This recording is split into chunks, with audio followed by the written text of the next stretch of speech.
Magandang araw po sa ating lahat. Ang ating pong episode sa araw na ito ay para sa isang inang nagmahal ng lubusan. Pero nang sila ang nangangailangan, sila ay iniwan.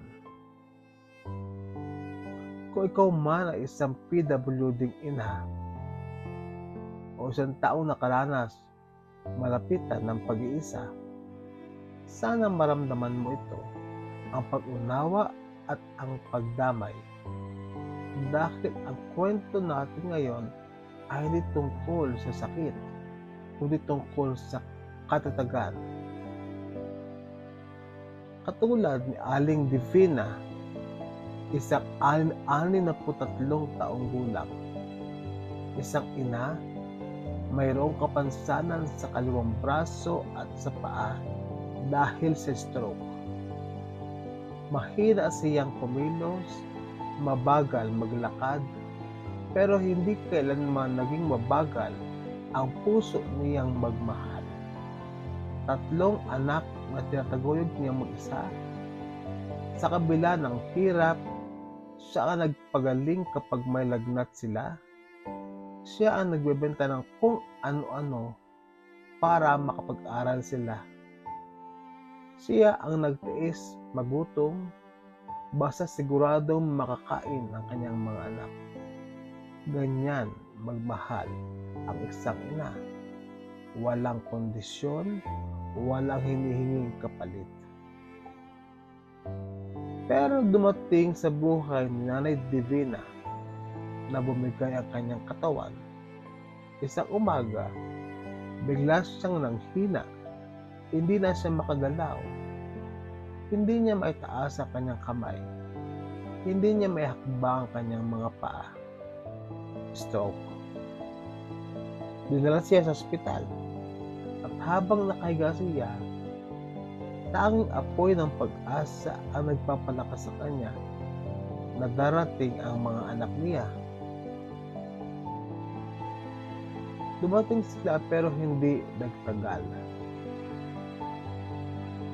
Ang sagot ng kanyang mga anak, "Ma, may trabaho ako. Hindi ako pwedeng magbantay. Ma, wala kaming pera para sa gamot mo. Ma, may pamilya na ako. Hindi kita madadalhan." At isa-isa silang umaalis. Biglang tumatahimik ang ospital, tumahimik ang kwarto, tumahimik ang mundo niya. Pero ang pinakamasakit, hindi yung sakit ng katawan, kundi yung sakit na iniwan ka ng mga taong inuna mo buong buhay mo. Nang makalabas si Aling Divina sa hospital, wala kahit isang anak ang sumundo. Isinakay siyang isa sa tricycle. Tumingin siya sa bintana habang tumatakbo ang tricycle. Parang unti-unti ring umaalis ang lakas. Ang pag-asa ang sigla niya. Pagdating sa bahay, madilim, walang luto, walang tubig sa lamesa. Walang anak na magsasabing, "Ma, kumain ka na." Kundi wala. At doon, sa gitna ng katahimikan ng maliit na bahay, napaiyak siya. Hindi dahil mahina siya, kundi dahil sa tanong na paulit-ulit na umaago sa puso niya. Saan ako nagkulang? Bakit pag may sakit ako, saka ako iniwan? Pero ang katotohanan, hindi siya ang nagkulang. May mga anak talagang lumalayo, nakakalimot, at hindi natututong tumanaw ng kabutihan. Isang araw, isang kapitbahay ang kumatok sa kanilang pinto. At nakita niya ang kanyang kaibigan na kapitbahay na mayroong dalang nilutong ulam. At sabi sa kanya, kumain po kayo. At doon siya napangiti.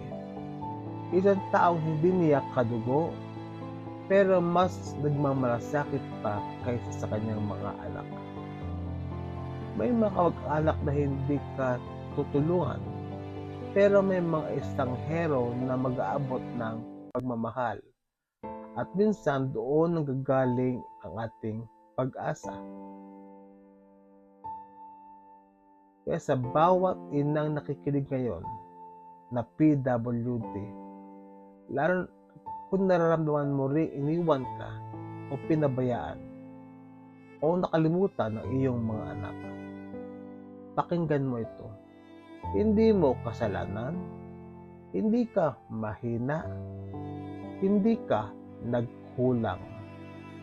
Minsan ang mga taong tinulungan mo, sila pang unang mawawala. Pero hindi ibig sabihin wala lang nagmamahal sa iyo.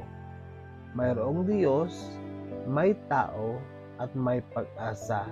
At higit sa lahat, may lakas ka pa rin sa kabila ng lahat. Maraming salamat sa inyong pakikinig.